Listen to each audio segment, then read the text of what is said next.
안녕하세요. 윤희의 책, 윤희입니다. 오늘 드디어 바다로 간 목마 마침표를 찍네요.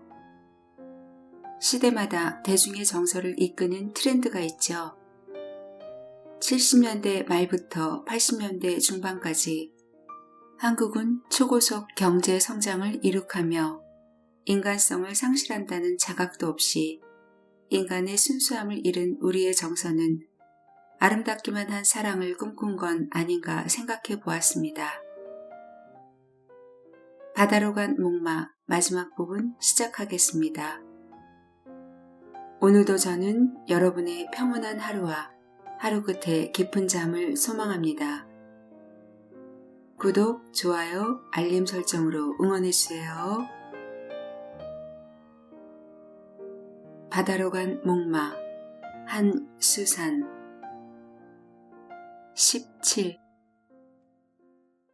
바다는 늘 푸르게 창밖에 있었다. 때로는 암청색으로, 때로는 은회색으로 새벽의 바다와 하오의 바다가 다른 색으로 그 가슴을 드러낸다는 것을 주인은 배웠다. 파도 소리가 언제나 한결같지 않다는 것도 주인은 알게 되었다. 다가오는 시간을 조금씩 두려워하면서 또 기다리면서 주인은 바닷가의 집에서 나그네의 길 같은 하루하루를 살았다. 아침이면 학교로 가는 민우를 언덕까지 따라가 배웅했다.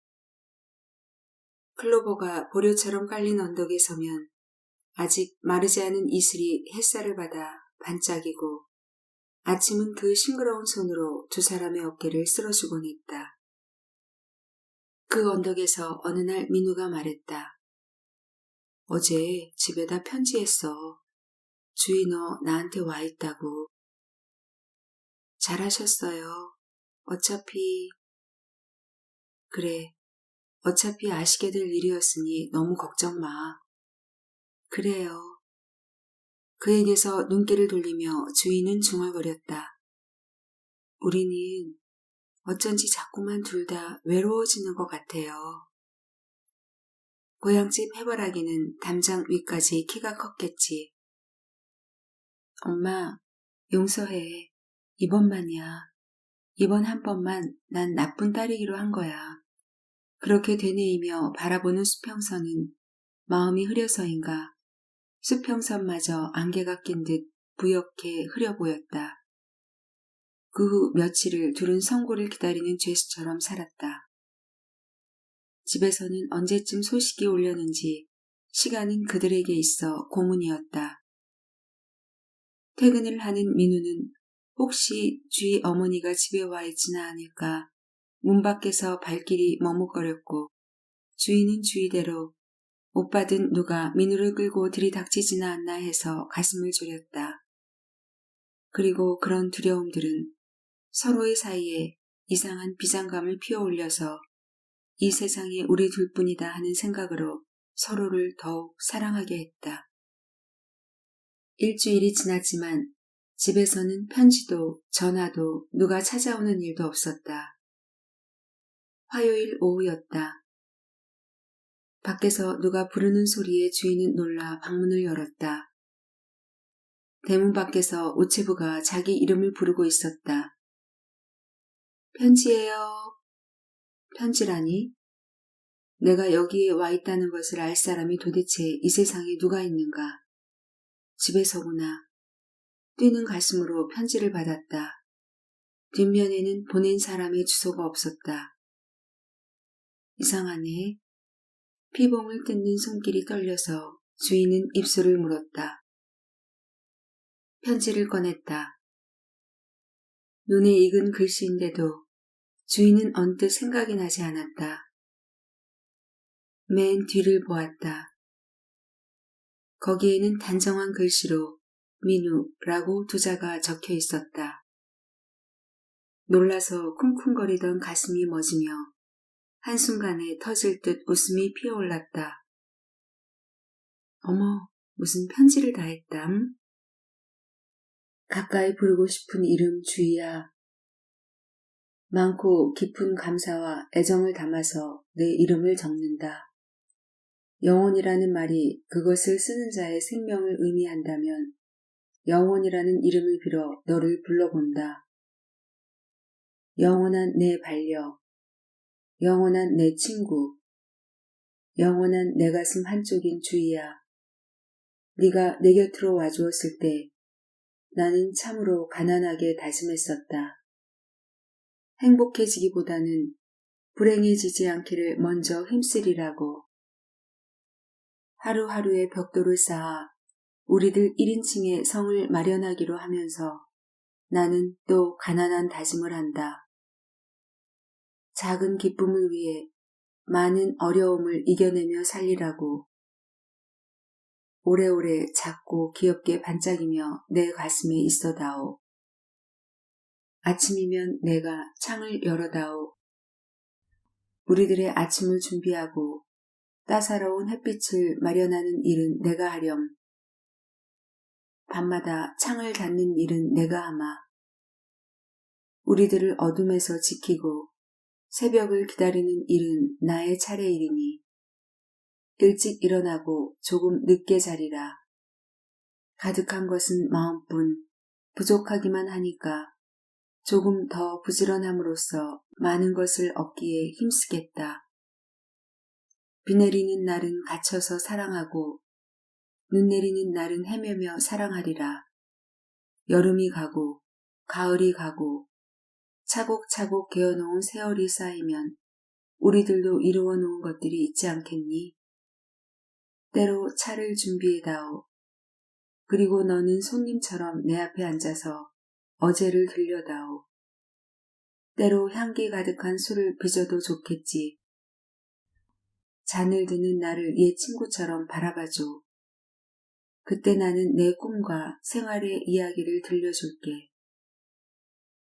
아침의 우유처럼 언제나 신선하게 너는 내 곁에 있으며 나날이 새로운 벽지로 우리들 생활의 벽을 발라다오. 나는 사랑의 화인으로 내 영혼을 지지며 살리라. 주인은 민우의 편지를 읽고 또 읽었다. 그러는 사이 들끓는 여름이 더위를 안고 다가왔다. 집에서는 아무 소식도 없이. 장마도 끝났는데 여름철답지 않게 실비가 내리고 있던 날 민우가 불쑥 집으로 돌아왔다. 퇴근하기엔 좀 이른 시간이었다. 웬일이야 아저씨? 시내 볼 일이 있어 나갔다가 들어가는 길이야. 그럼 빨랑 학교로 가보셔야죠. 손에 든 건 뭐예요? 사실은 이거 주려고 왔어. 레코드판이야. 판을 받아 풀어보았다. 처음 만나 함께 음악을 들으러 찾아다니던 시절 즐겨 신청하곤 하던 노래들이 담겨있는 레코드였다. 주희가 뜰 듯이 기뻐하며 고마워요. 비는 오는데 학교에 있자니까 네가 혼자 적적할 것 같더라. 그래서 생각한 게 겨우 이거야. 어때? 심심했지? 겨울아니요. 저 막 터져버릴 것 같은데요. 아저씨가 너무 좋아서. 그리고 있잖아요. 저 혼자 있어도 하나도 심심하지 않아요. 주인은 그의 얼굴을 마음 가득하게 바라보았다. 쉬는 시간 비 내리는 텅 빈 교정을 바라보다가 내 생각을 했겠구나. 얼마나 좋은 남자인가, 이 사람은. 민우가 뭔가 주머니 속에서 부스럭거리며 꺼냈다. 주먹만한 것이 포장지에 쌓여 있었다. 이거 장갑이야. 네? 장갑이라뇨? 포장지를 풀었다. 일할 때 쓰는 고무장갑과 비스킷 한 봉지가 들어있었다. 그것들을 손에 든 채 주인은 멍한 얼굴로 그를 쳐다보았다. 어젯밤에 보니까 손이 거칠어지는 것 같더라. 중성세제 많이 쓰면 손에 물집 생기고 그런다더라. 일할 때 끼고 해. 알았지? 무슨 말을 해야 한다고 생각하면서도 주인은 그냥 그렇게 서 있었다. 내 가슴에는 빈 곳 하나 없이 그의 손길이 닿아 있구나. 행복하다는, 한없이 그가 소중하다는 생각이 눈발처럼 쌓여가면서 주위의 눈시울에 물기가 고여올랐다. 민우가 어깨를 당겨 안았다. 바보같이 울지 않기로 했으면서.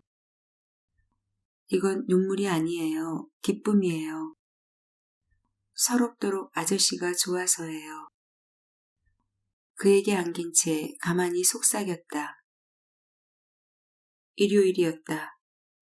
손을 넣었다 빼면 푸른 물이 들 것처럼 바다는 맑았다.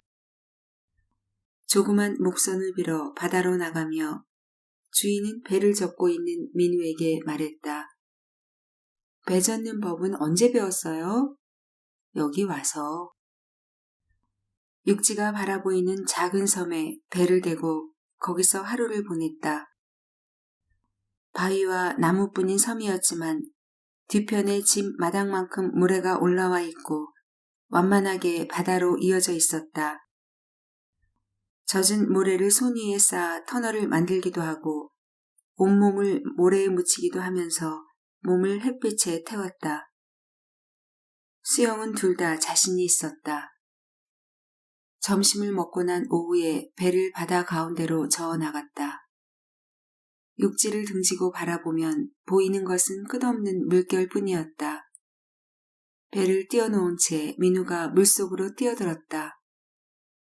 그는 배 밑을 헤엄쳐서 들어갔던 곳과는 반대쪽 물속에서 불쑥 얼굴을 내밀곤 했다. 젖은 얼굴을 흔들어서 물기를 털며 민우는 물속에 잠긴 채 주위를 향해 웃었다. 아저씨, 참 싱싱해 보이는데? 민우가 배 위로 올라오면 주위가 물속으로 뛰어들었다.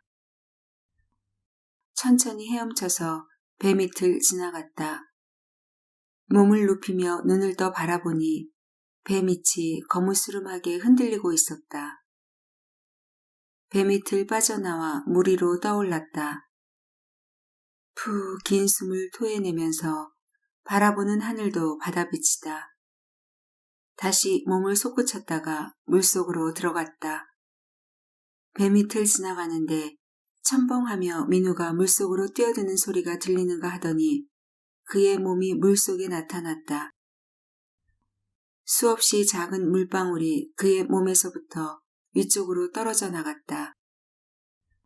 주위의 옆을 그가 헤엄쳐 지나갔다. 배를 사이에 하고 양쪽에서 둘은 떠올라왔다. 얼굴을 흔들어 물기를 터는 서로의 얼굴에 햇빛이 가득하다. 둘은 동시에 다시 물속으로 들어갔다. 배 밑으로 들어간 그들은 수초처럼 흐느적거리며 다가가 물속에서 손을 잡았다.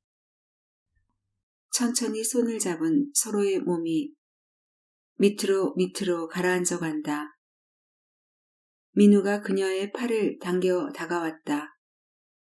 입술이 닿는 순간 주인은 힘차게 발을 뻗어 물을 차며 위로 솟구쳐 올라갔다.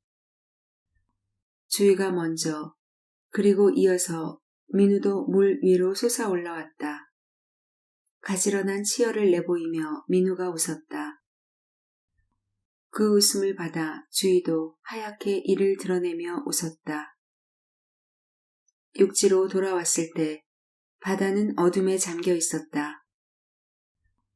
잿빛의 깃털처럼 내려오는 사이로 바다는 물결 소리만 남아서 귓가에 가득했다. 신을 벗어 한 손에 들고 다른 한 손으로 서로의 몸을 안고 모래길을 걸었다. 발밑에 밟히는 모래는 한낮의 열기가 남아서 아직도 따스했다. 물결 소리와 모래 밟히는 소리뿐 둘 다 말이 없었다.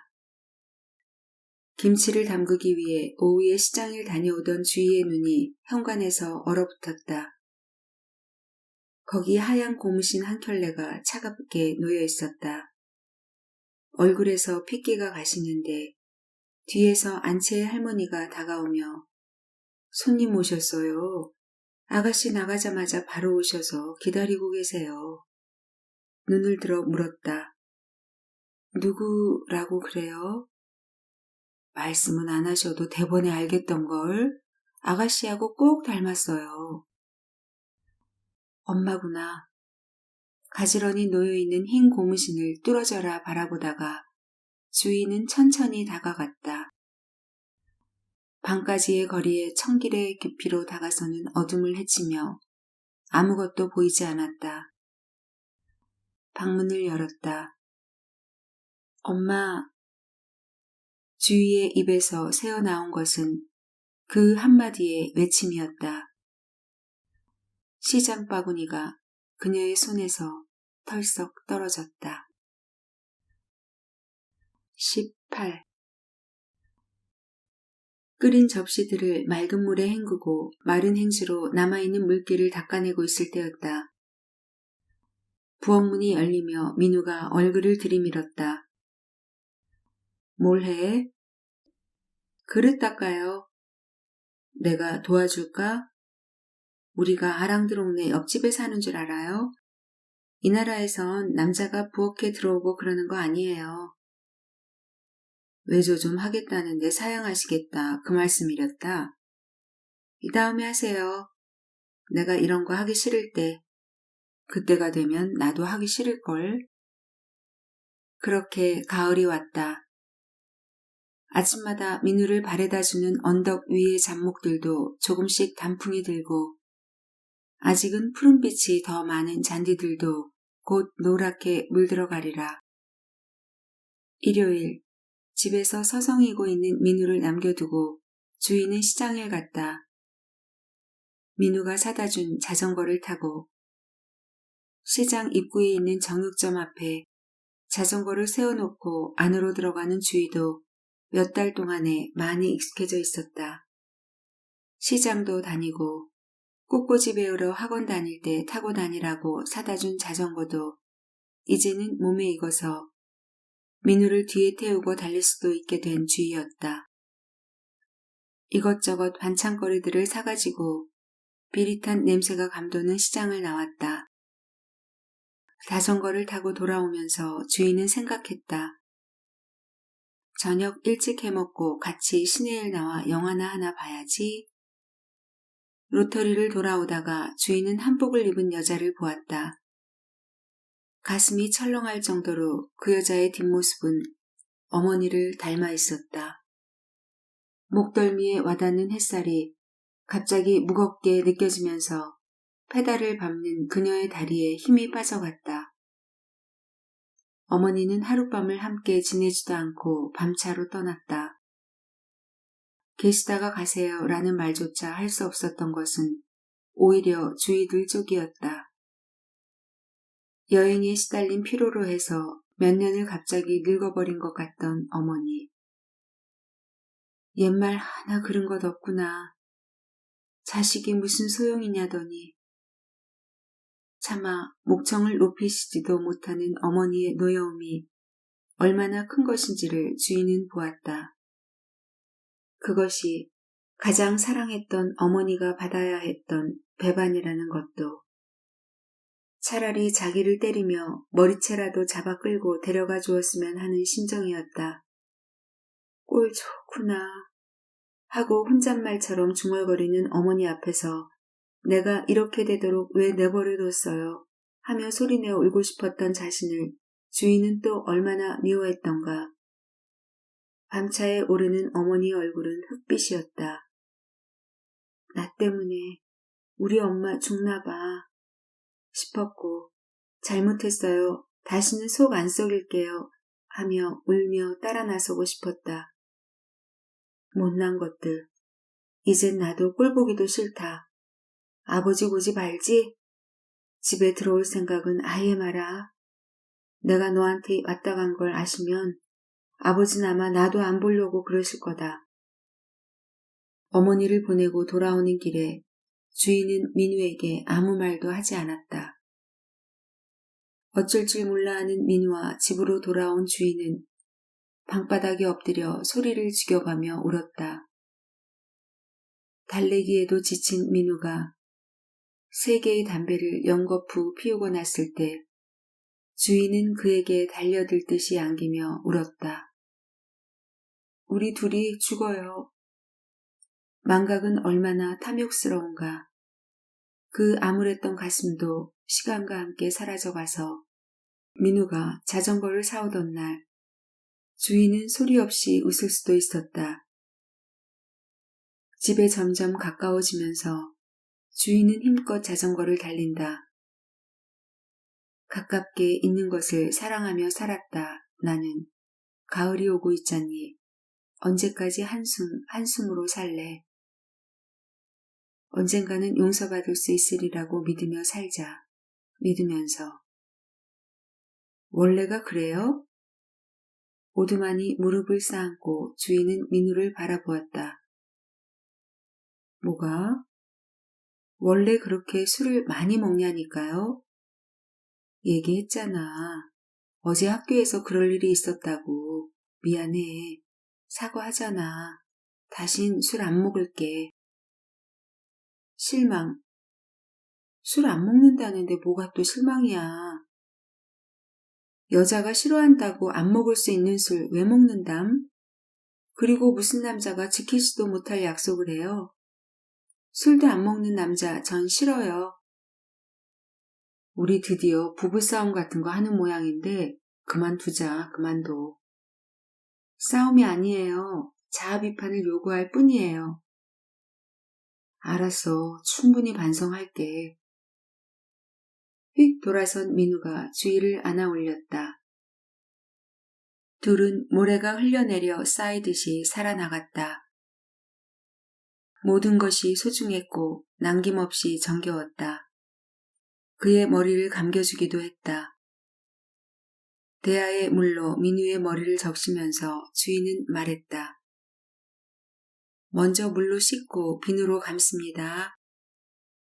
머리칼 속에 손가락을 넣어 비누 거품을 일구는데 구부리고 있는 민우가 눈에 비눗물 들어갑니다. 빨리 좀 합시다. 자, 이렇게 감은 뒤 다음에는 샴푸를 손에 따라서 머리칼에 바르고 잘 문지릅니다. 맙소사, 엉터리 이용사. 아침이면 그가 말하곤 했다. 오늘 그냥 가자. 벌써 세수 다 했단 말이야. 수염 안 깎으면 아침밥 안 줄 테니까 마음대로 하세요. 야, 이건 순 월권이다. 할 수 없죠 뭐. 난 아저씨가 구렛나룻이 파랗게 수염 깎았을 때가 제일 멋있으니까. 알았다. 깎을게 깎아. 옛날에 나 만나는 날 아저씨는 꼭 수염 깎았잖아요. 맨날 만나니까 수염도 맨날 깎아야지요. 안 그래요? 이따금 일기에 적었다. 그의 머리를 감기며 그의 옷을 손질하며 그가 좋아하는 고기를 조리며 나는 생각한다. 머리칼 하나까지도 나는 이 남자를 사랑하고 있다고. 그를 위해서 하는 모든 일이 오래오래 의무가 아니기를 나는 기도한다. 아내라는 이름의 의무가 아닌 그를 향한 내 사랑을 확인하는 일이기를. 그러나 이따금 쓸쓸하고 까닭없이 우울해지는 날은 그에게 투정을 부리기도 했다. 같이 사는 거 하나도 재미없다. 습관성 우울증이 또 시작이구나. 창밖의 어둠을 내다보며 주인은 낮은 목소리로 딱 하나 좋은 거 있어요. 뭔데? 그 딱 하나가? 불에 지어 채워줄 사람 있는 거. 야, 너 정말 너무한다. 고개를 돌리며 주인은 쫑알쫑알. 아저씨, 왜 나한테 반말해요? 내가 너보다 나이가 많잖니. 나이만 많으면 반말하나? 나 다 큰 어른이에요. 시집온 어른, 사모님이란 말이에요. 남자가 반말 좀 하면 어때? 나도 할 테예요, 그럼. 해봐. 민우야, 너 나한테 반말하지 마. 친할수록 예의를 지켜야 한대. 쓸쓸해서구나. 집 생각이 나서구나. 주희의 얼굴을 건너다 보며 민우는 지워질 수 없는 그녀의 슬픔을 읽는다. 그의 손이 가만히 뻗어나가 주희의 손을 잡았다.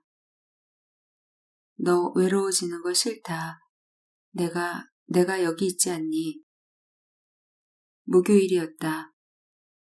다방 안으로 들어서며 민우는 의자에 앉기도 전에 물었다.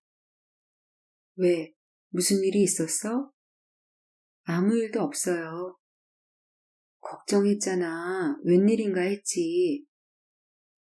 자리에 앉아 담배를 피워묻는 그의 얼굴을 가만히 쳐다보며 주인은 망설이고 또 망설인다. 어쩌지?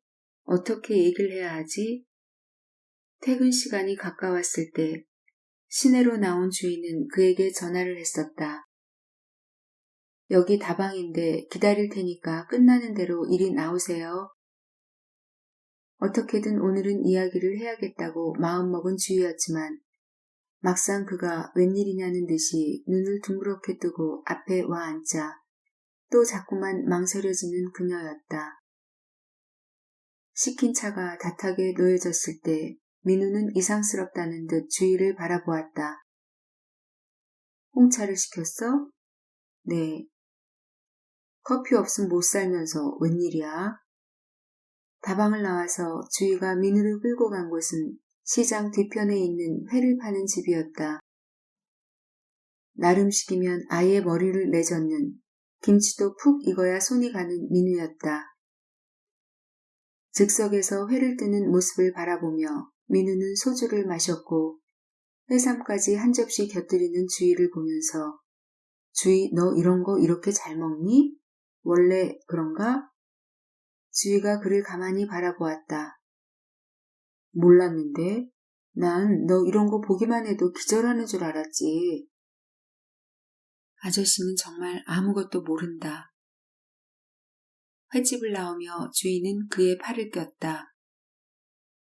시장을 나서며 식품점 앞에 그를 세워놓고 주인은 과일들을 골랐다. 철이 아닌 때라서 이거 아주 귀한 겁니다.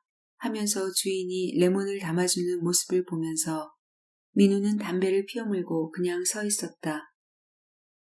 그들은 걸어서 집으로 돌아왔다.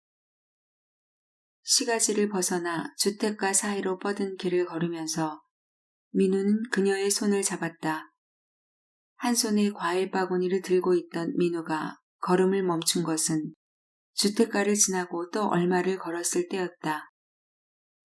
달빛이 깔린 길이 흰 천을 길게 펼쳐 놓은 듯이 뻗어 있었다. 문득 걸음을 멈춘 민우가 주희의 얼굴을 내려다 보았다. 너 맞지? 그렇지? 뭐가요? 민우의 눈길이 그녀의 얼굴에서부터 천천히 내려가 아랫배에 멈췄다가 다시 올라왔다. 그리고 한 걸음 다가서며 물었다. 아기, 그렇지? 주희가 다가서며 그의 입술에 손을 대어 말을 막았다. 그때였다. 민우가 와 하는 함성을 지르며 하늘 높이 과일 바구니를 던져 올렸다. 그리고 주희를 번쩍 안았다. 헛구역질을 시작한 것은 벌써 오래였다. 안채의 할머니가 알아차렸을 땐 이미 주희 혼자 몰래 병원을 다녀온 뒤였다. 흩어진 과일을 주워 담은 민우는 주희를 두 팔에 안고 걸었다. 달빛이 하얗게 내려와 있는 길은 그에게 있어 하늘 끝까지 뻗어 있는 듯했다. 수천 개의 음방울이 울려오는가.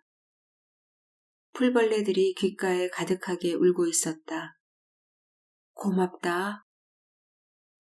부끄러움으로 그의 가슴에 얼굴을 부비는 주희에게 민우는 그런 말도 했고 어머니한테 편지를 써야겠지?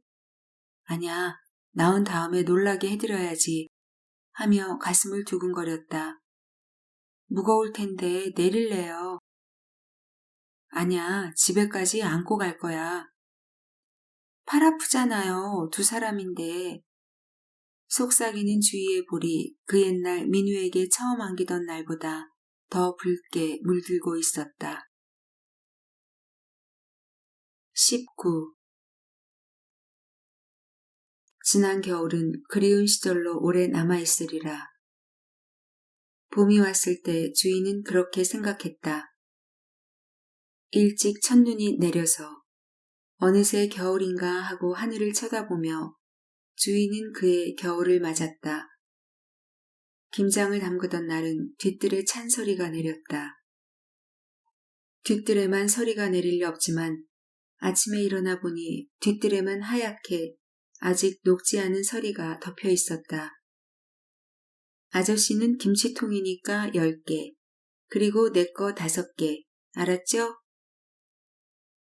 15포기의 김치를 담그던 날, 민우는 강판을 사들고 들어와 채를 썰었다.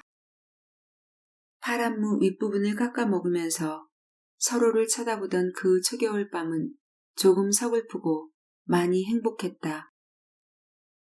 세월의 열차가 창마다 하루를 싣고 1년을 싣고 더 많은 시간을 싣고 그렇게 달려와서 마음속을 지나가는 것 같았다. 그날 밤은 달빛이 유난히 환했고 창밖으로는 파도 소리가 깔리고 있었다. 자리에 누웠을 때 민우는 말했다. 아주 이상한 생각이 들어. 무슨 생각이요? 이 다음에 말이야. 우리가 늙고 나이 많이 먹고 그랬을 때 우리 아이들이 수학여행을 가고 난 밤이면 그때 우리는 둘이서 이렇게 빈집을 지키며 누워있겠지? 아무 대답을 할 수가 없었다.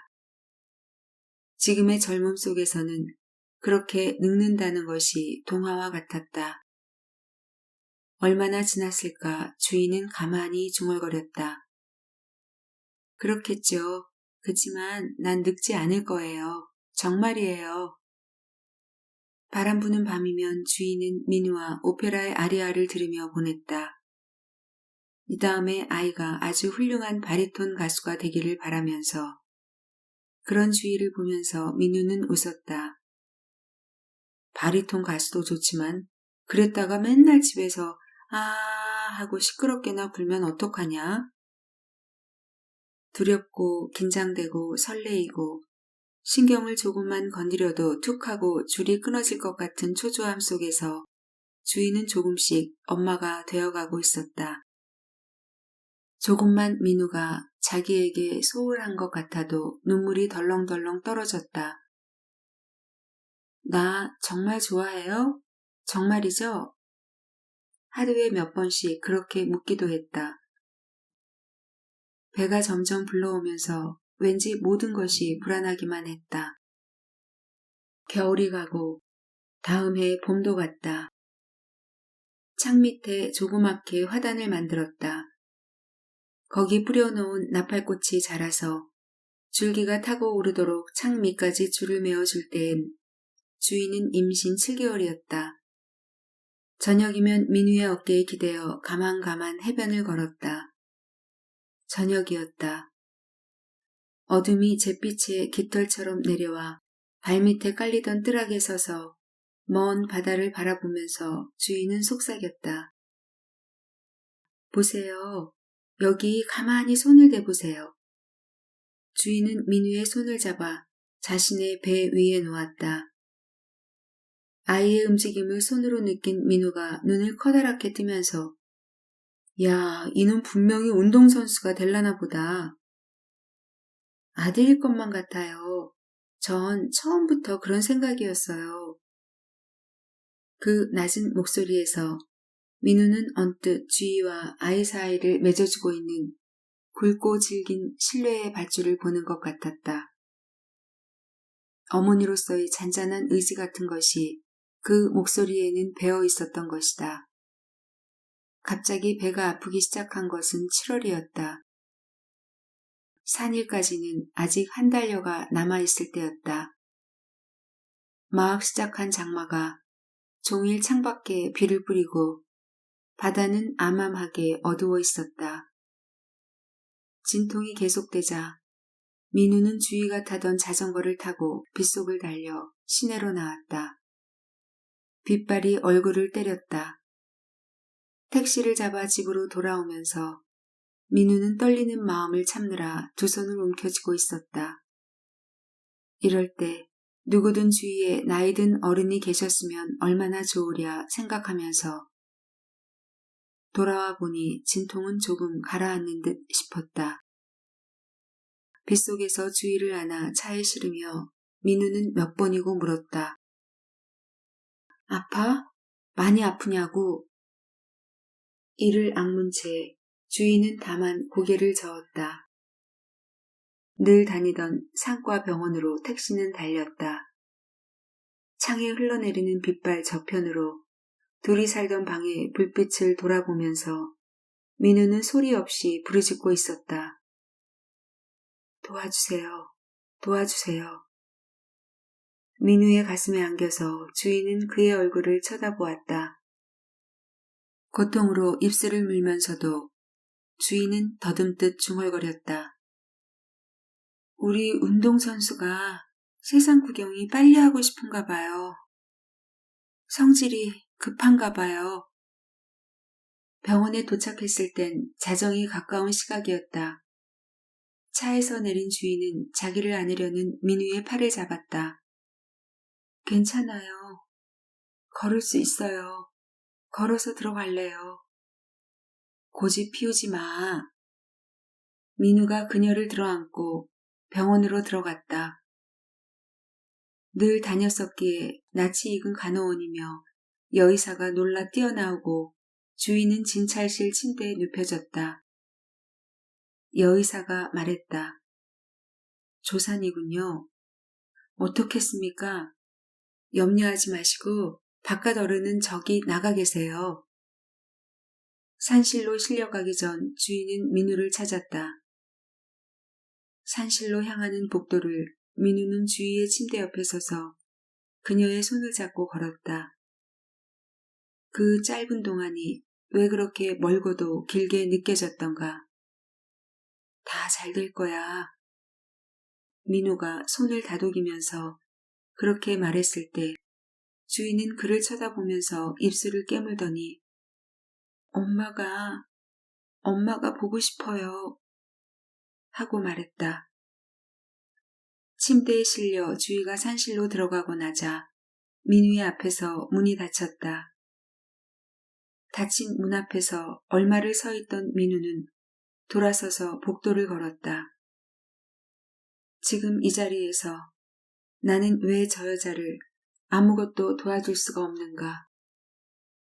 빛발이 쏟아지고 있는 창밖을 내다보면서 민우는 복도 끝에 서 있었다. 멀리 도시는 빗속에 잠들어 있었다. 창밖을 내다보다가 돌아서서 복도를 걸었다. 왔다간 돌아가고 또 왔다. 한 번, 2번 세어나가다가 100번이 되면 다시 세었다. 아이를 낳은 것은 3시가 가까워서였다. 민우에게 알려주는 간호원은 지친 얼굴이었다. 산모는 어떻습니까? 만나볼 수 있습니까? 좀 기다리세요. 딸이라고? 딸, 내 아이가 딸이라고.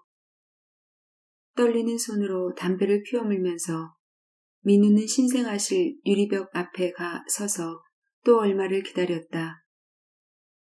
커튼이 조금 열리고 마스크를 한 어쩐지 꼭 우주 비행사 같아 보이는 옷차림을 한 간호원이 인큐베이터를 밀고 왔을 때 민우는 왜 지금 자기가 울고 있는지 알 수가 없었다. 뜨겁게, 아주 뜨겁게 목을 타고 넘어오는 이것은 분명 기쁨일 텐데 왜 지금 내 눈에는 눈물이 차오르는 것일까? 그래, 이 조그만 녀석아. 아빠는 엄마를 너만큼이나 조그맣게 보이던 엄마를 만났었단다. 그리고 우리는 사랑했단다. 돌아가는 목마처럼 우리에게 찾아왔던 기쁨이랑 슬픔이랑 그 모든 것을 껴안고 우리는 여기까지 왔단다. 아, 그래 저 길고 길었던 사랑의 환희와 고통을 헤치고서 이제 너는 우리에게 왔구나. 우리들의 꽃, 이 녀석아. 열심히, 아주 열심히 길러주마. 엄마는 바리톤 가수를 만들고 싶다고 했지만 넌 이제 소프라노가 되거라. 고개를 끄덕이면서 민우는 그 빨간 아이의 얼굴을 흐려오는 눈으로 바라보며 서 있었다. 아, 참, 꽃을 사기로 했었지. 문득 민우는 아이를 낳는 날, 주희에게 꽃을 사가지고 가리라 생각했던 자신을 떠올렸다. 그래, 꽃을 사야겠다. 거리에는 새벽 손님을 찾는 택시들이 달리고 있었지만 어둠이 풀리기에는 아직 먼 시간이었다. 비는 그쳐 있었다. 밖으로 뛰쳐나온 민우는 택시를 잡았다. 그리고 로터리에서 차를 내렸다. 꽃가게는 캄캄하게 문을 닫고 있었다. 문을 두드렸다. 3번, 4번 문을 두드렸다. 전보입니다. 전보. 소리치는 민우의 목소리만이 비개인 로터리 가로등만이 차가운 그 텅 빈 고요 속으로 퍼져나갔다. 안에서 불이 켜지기까지는 오랜 시간을 기다려야 했다. 러닝 셔츠만 입은 청년이 눈을 비비면서 걸어 나왔다. 뭡니까? 문 좀 열어주십시오. 유리문 밖에 서 있는 민우를 한참 내다보던 청년이 문을 열었다. 왜 그래요, 이 밤중에? 뭐예요? 꽃 좀 삽시다. 이 양반이 미쳤나? 지금이 몇 시인데 꽃을 팔아요. 불쑥 청년을 밀고 들어서는 민우의 이마에는 땀이 흐르고 있었다. 여러 소리 말고 빨리 좀 주쇼. 저거 좋군요. 뭘 그러고 서 있어요. 꽃 팔라는데. 안 파니까 나가라면서 잠이 덜 깬 청년이 투덜거리는 것을 달래가며 민우가 꽃을 사들고 돌아왔을 때 병원에서는 간호원이 그를 찾고 있었다. 어디 가셨댔어요? 네, 저 잠깐 좀. 의사 선생님이 찾으세요. 빨리 진찰실에 가보세요. 진찰실 문을 열고 들어서며 민우는 의사의 얼굴을 바라보았다. 인사를 하는 목소리가 떨리고 있었다. 여의사는 민우가 앞자리에 앉기를 기다려 천천히 입을 열었다. 산모가 안 좋아요. 안 좋다뇨? 하혈이 점점 심해지고 있어요. 일단 손을 쓰기는 했습니다만 못지않으면 개복을 해야겠습니다. 개복이라면 수술을 해야 한단 말씀인가요? 네, 피가 멎으면 다행입니다만. 입술을 힘주어 물면서 민우는 물었다. 위험한가요? 상태가? 흔한 일은 아닙니다. 그렇게 알고 계세요. 산모를 볼 수 있습니까? 잠깐만. 의사가 고개를 끄덕였다. 의식을 잃고 누워있는 주희의 옆에 섰을 때 민우는 부서져라 힘주어 어금니를 물었다. 안 돼, 안 돼, 안 돼. 민우는 강물이 넘실거리는 가슴으로 부르짖었다. 주희의 얼굴도 몸도 다 처참했다. 밖으로 나온 민우는 벤치에 주저앉았다.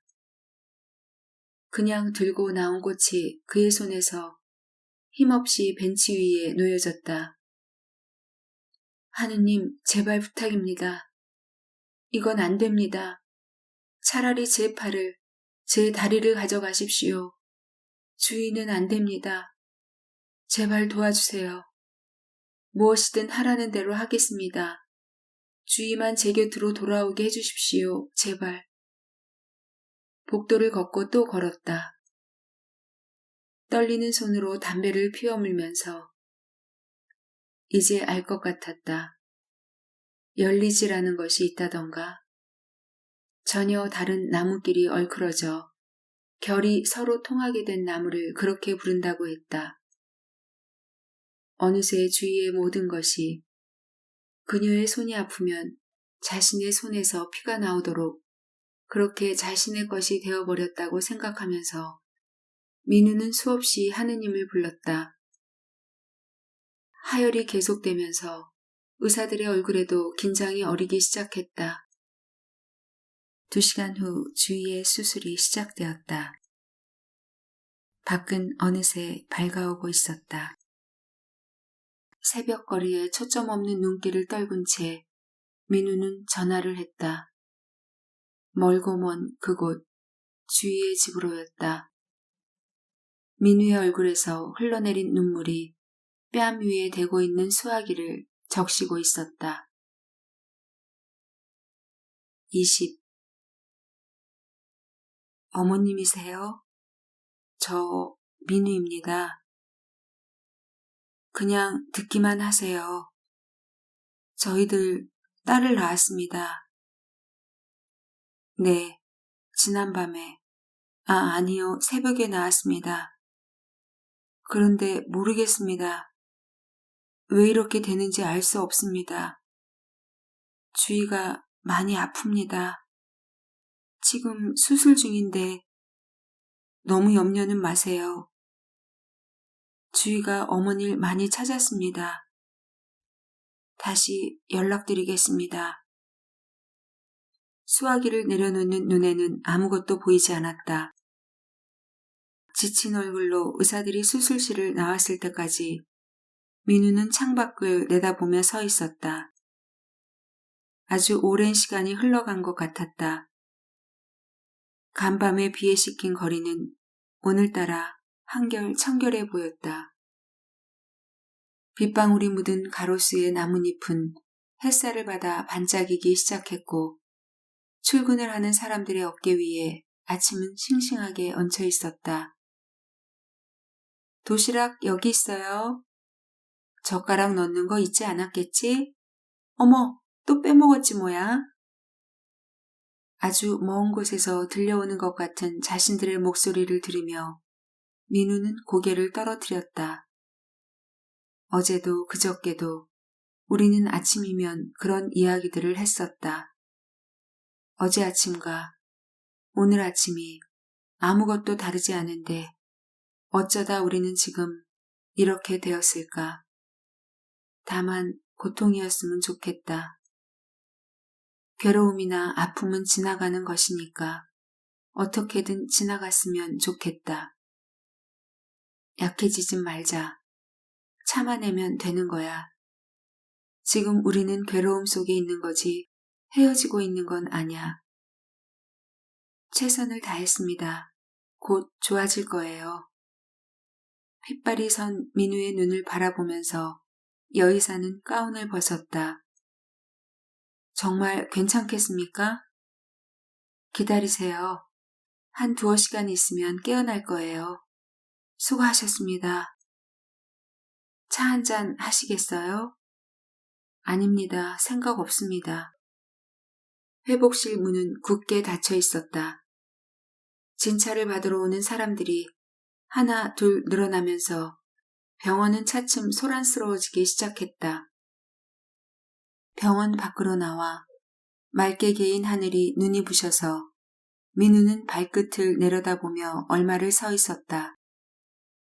햇빛에 쫓기기라도 하듯 민우는 병원 지하 다방으로 내려갔다. 계단을 걸으면서 민우는 문득 언젠가의 여름을 생각했다. 자기가 처음 이곳으로 내려오던 그의 여름. 주희의 집 가까운 어린이 놀이터에서 그네를 타면서 그때 주희는 말했었다. 밤이었다. 저렇게 집들이 많은데 왜 우리 둘은 이렇게 밖에만 있어야 할까? 그의 여름이었지. 나는 청혼을 하러 주인의 집에 갔었지. 집에서 허락하면 양복 웃저고리를 벗어들고 버스에서 내리겠다고 주희랑 약속을 했었어. 서울로 돌아오는 나를 주인은 기다리고 있었고 그때 버스 등받이에 누군가가 껌을 붙여놓은 걸 모르고 앉았다가 양복에 묻혀버렸었지. 껌이 묻었기 때문에 양복 저고리를 벗어들었더니 주인은 그걸 집에서 결혼을 승낙했다는 표시인 줄 알고 얼마나 좋아했던가. 탁자 위에서는 차가 싸늘하게 식어가고 있었지만 벽을 마주하고 앉은 민우는 미동도 없었다. 맞은편 벽에 걸린 시계만을 민우는 쳐다보았다. 초침이 움직이고 있었지만 시계는 멎어버린 듯해서 민우는 이따금 자신의 시계를 들여다보았다. 5분. 그것은 한없는 시간, 영원처럼 길었다. 10시가 지났을 때 민우는 일어나서 카운터로 향했다. 학교로 전화를 하기 위해서였다. 집사람이 수술실에 있습니다. 아무래도 오늘은 학교에 들어가지 못할 것 같습니다. 죄송합니다. 네, 아이는 낳았습니다. 딸입니다. 자리로 돌아오며 민우는 생각했다. 의무라는 것을, 책임이라는 것을. 나도 다 안단 말이에요. 남자는 일을 하며 사는 거예요. 그렇게 말했던 주희였다. 자리로 돌아와 앉아 찻잔에 담긴 암갈색 커피를 내려다보며 민우는 어금니를 힘주어 물었다. 하느님, 누구나 사랑 없이는 살 수 없는 겁니다. 의무에 대한 헌신이라는 것도 바로 사랑이 아닙니까? 도와주셔야 합니다. 이 세상의 환멸을 몰랐던 아이입니다. 우리는 이제부터 해야 할 일이 너무나 많습니다. 아, 우리 아기도 있지 않습니까? 다방을 나와 병원으로 돌아왔을 때 의사는 민우에게 말했다. 깨어나셨습니다. 볼 수 있습니까? 들어가 보세요. 간호원을 따라가는 민우의 손에서 땀이 배어나고 있었다. 냉방이 된 회복실은 춥다고 느껴질 정도였다. 양팔에 주사를 꽂고 누워있는 주희의 얼굴은 하얗게 마른 꽃잎 같았다. 주희는 한 움큼밖에 안 될 정도로 작아 보였다. 초점 없는 눈이 민우의 얼굴에 와 닿았다. 왜 그래요? 팔을 내려뜨리고 허수아비처럼 서 있는 민우에게 주희가 가만히 말했다. 앉아요. 서 있지 말고. 민우가 한 발 다가섰다. 아기 봤어요? 민우가 고개를 끄덕였다. 예뻐요? 민우는 더 크게 고개를 끄덕였다. 그때 고통으로 입술을 떨면서 주희가 눈을 감았다. 미간을 깊이 찡그렸다 펴면서 신음소리처럼 주희는 중얼거렸다. 나 죽으면 어떻게 해요? 바보, 넌 안 죽어. 시트에 튄 핏방울 하나가 고개를 젓는 민우의 눈에 들어왔다. 나 죽더라도 아저씨 울면 안 돼요? 이제 깨어났잖아. 나 없더라도 아기 체조시키는 법 알죠? 그거 시켜줘야 해요. 민우가 고개를 저었다. 아니야. 베이비 파우더 사다 두었으니까 목욕시키고 발라주는 거 잊지 마시고요. 그런 생각 하지 마. 아무 말도 하지 말고 그냥 누워있어. 민우의 손이 떨리며 다가가 주희의 이마를 짚었다. 그 순간이었다. 이 세상에 모래의 바람이 휘날리는 이 황량한 운명의 벌판에 너와 나 둘만이 있다는 깊은 외로움이 민우의 가슴에 차올라왔다. 이것이 사랑의 대가인가? 우리 둘이 나누어 가진 그 조그만 사랑도 죄가 되어서 이렇게 고통을 당해야 한단 말인가? 주희의 목소리가 먼 데서처럼 들려왔다. 바람에 흔들리는 듯 막막하게. 아저씨가 나 목마 태워줬었지? 목마 타고 싶어요. 그래. 빨리 나아야지. 이젠 우리 딸이랑 셋이서 같이 타야지. 중얼거리던 민우의 목소리가 끊겼다. 주희가 목을 비틀고 있었다. 몸을 돌린 민우가 문을 박차고 나가면서 소리쳤다. 선생님, 선생님, 왜 그러세요? 간호원이 뛰어왔다. 선생님을 좀 불러줘, 빨리. 주희가 의식을 잃은 채 한낮이 지나갔다. 지난밤 한잠도 자지 못했고 아무것도 먹지 못한 민우는 허청거리는 걸음으로 병원을 거닐었다. 신생아실에서 회복실로 그리고 병원 뒤쪽 은행나무가 한 그루 서 있는 곳까지를 그는 걷고 또 걸었다. 종일 와서 피어댄 담배꽁초가 은행나무 밑에 하나 둘 늘어나면서 여름 햇살도 기울어갔다. 은행나무는 아직 잎이 물들려면 먼 푸른빛이었다. 난 정말로 아무 준비도 없지 않나. 네가 이렇게 날 떠날 수도 있다고 난 생각조차 못했지 않았나. 붉게 타는 노를 등지고 민우가 병원으로 들어섰을 때 간호원이 다가서며 말했다. 이거 사모님 거죠? 그녀의 손에 들려진 목마를 보면서 민우는 물었다. 어디서 났습니까? 어제 입원하실 때 들고 오셨어요. 나무로 된 조그마한 말을 받아들면서 민우는 이상했다. 어제 어떻게 주희가 이걸 들고 왔는지 전혀 생각이 나지 않았다. 멍하니 간호원을 쳐다보던 민우의 눈길이 회복실에서 나오는 의사에게 가닿았다. 눈이 마주친 의사가 고개를 저었다. 2번, 3번. 죄송합니다. 드릴 말씀이 없습니다. 뭐야? 그럼 회복실 문을 밀치고 들어갔을 때 이미 모든 것은 끝나 있었다. 하얗게 덮인 주위의 침대를 2사람의 남자가 밀어내 가려는 중이었다. 내버려둬. 가만두란 말이야. 침대를 잡은 민우가 소리치며 무릎을 꺾었다. 밤이 왔다. 바다는 캄캄하게 어두웠다. 밤은 모든 것을 감춰버리고 파도 소리에 섞여 갈매기가 울며 날고 있었다. 모래와 물에 젖어버린 민우는 그 어둠 속에 서 있었다. 그의 손에서 무엇인가가 툭 떨어졌다. 병원을 나설 때 들고 있던 목마였다. 바닥에 주저앉은 민우는 모래를 파기 시작했다. 그것만이 이제 남아있는 단 하나 자기가 할 수 있는 일인 것처럼. 모래 속에 목마를 묶고 난 민우는 집 쪽을 바라보았다. 어둠의 강물 저편에 몇 개의 불빛들이 바라보였다.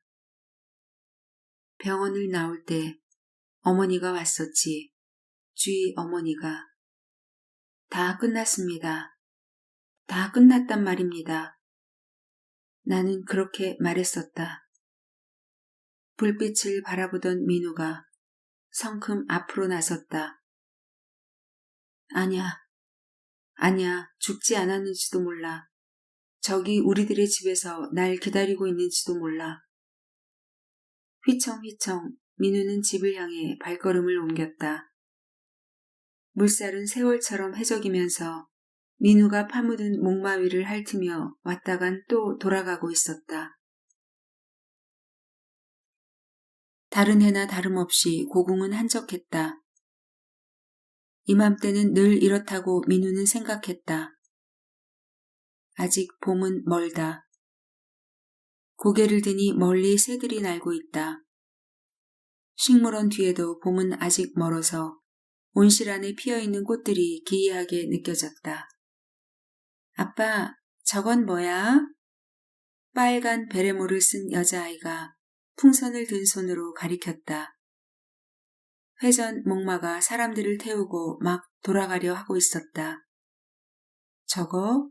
목마야. 너도 태워줄까? 싫어.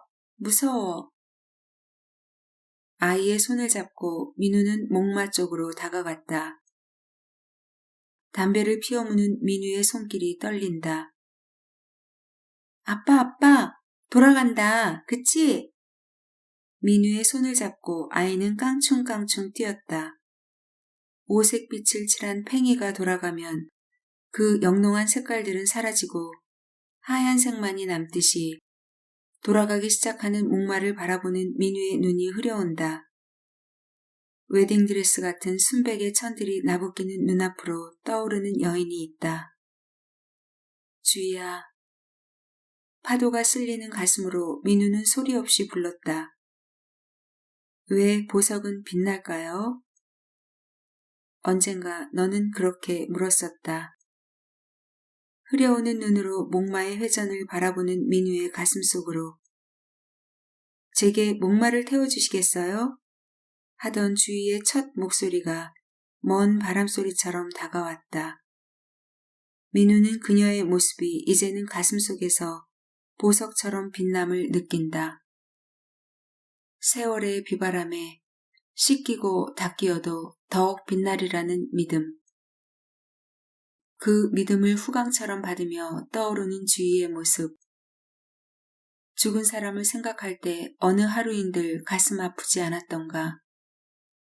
그렇게 살아왔고 그 아픔의 나무가 자라듯 아이는 자랐다. 그런데 이제 주희와의 옛일들을 하나하나 떠올리며 민우는 이상스런 행복감을 느낀다. 남몰래 가슴에 품고 있는 보석처럼 주희의 모습은 빛나고 있지 않은가. 돌아가는 목마를 뒤로하고 민우는 아이의 손을 잡고 고궁을 나왔다. 아빠. 왜? 나 있잖아. 오늘 밤엔 아빠랑 잘래. 혼자 잘 잤으면서.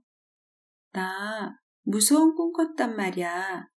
아빠 이불 속엔 좋은 꿈 있나 한번 자볼 테야. 아이의 나풀거리는 머리칼 위에서 햇살은 은빛으로 반짝이고 있었다. 여기까지 한수산 작가의 바다로 간 목마였습니다. 오늘도 윤희의 책과 함께 해주셔서 감사합니다.